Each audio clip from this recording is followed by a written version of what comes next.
It is that time of the week where we sort the winners from the losers, and helping me to do that is my wonderful co-host for Danica and James, James McPherson. James, I'm so excited to have you on my show for once. Thank you so much for joining me. Oh, I'm so honoured to be on your show, Danica. Let's get into it. I'm excited about this segment. Okay, let's get into it. So your winner this week, there's a big weekend, of course, of racing ahead at Bathurst. So you've gone with racing legend Alan Moffat.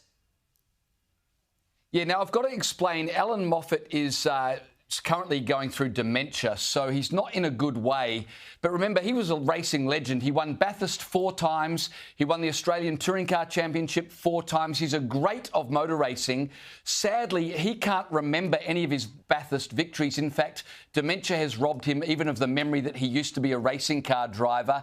But you know what? He'll always be a winner to us. And though he doesn't remember how great he was, I think Australians will always remember him as an absolute legend of the sport. And so I think he's an appropriate winner, going through a tough time, but still a champion and always will be. I like that. I absolutely agree with you, and I'm sure many who are going to Bathurst would think the exact same. Now, look, I had to give my winner this week to a UK Big Brother contestant. Her name is Caroline Monk. She's a music executive.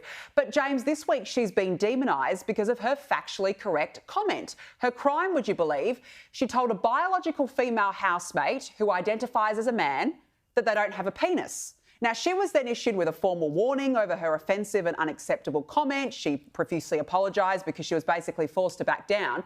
But now there's a petition calling for her to be expelled from the house. On ITV2's Big Brother Late and Live, the host claims she could be best friends with Nigel Farage.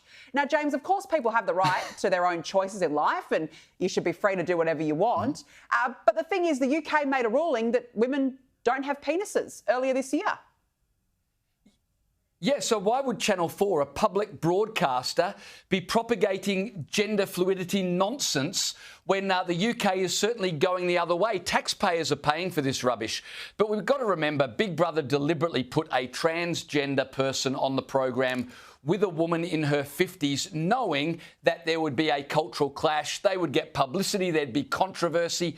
Big Brother don't care about trans rights or the feelings of trans people. They wanted controversy for ratings. They got it.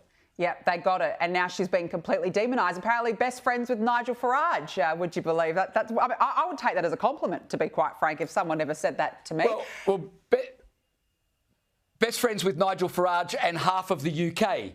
Yeah, exactly, who want him to be the Prime Minister. Exactly. Now, your loser of the week is the joyless Joy Reid. Let's have a look at her latest meltdown. I can't stand JD Vance. Let's just be clear. There's nothing he could do. He could literally rescue my cat out of a burning building and I would still hate JD Vance. God, can she just get a grip? Seriously, James. Well, first thing, Danica, I always thought she would be a cat lady. If anyone would be a cat lady, it would be Joy Reid.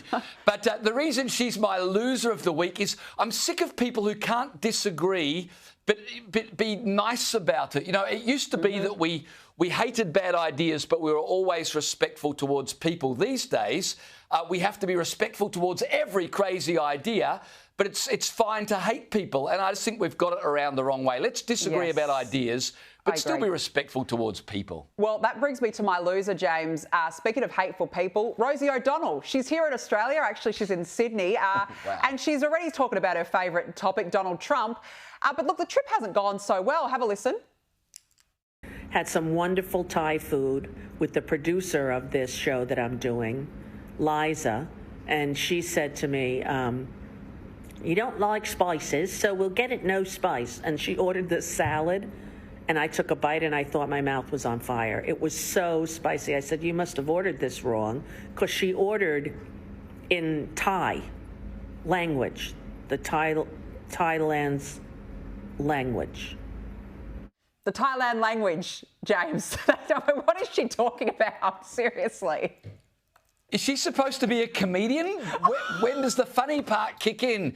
She has become famous for talking about Donald Trump. If it wasn't for Donald Trump, she wouldn't have a career these days. So I don't know why is she in Australia? Well, she's doing a tour. I'm surprised you haven't booked tickets. I thought that would have been on your priority list for the year to see Rosie O'Donnell in Sydney.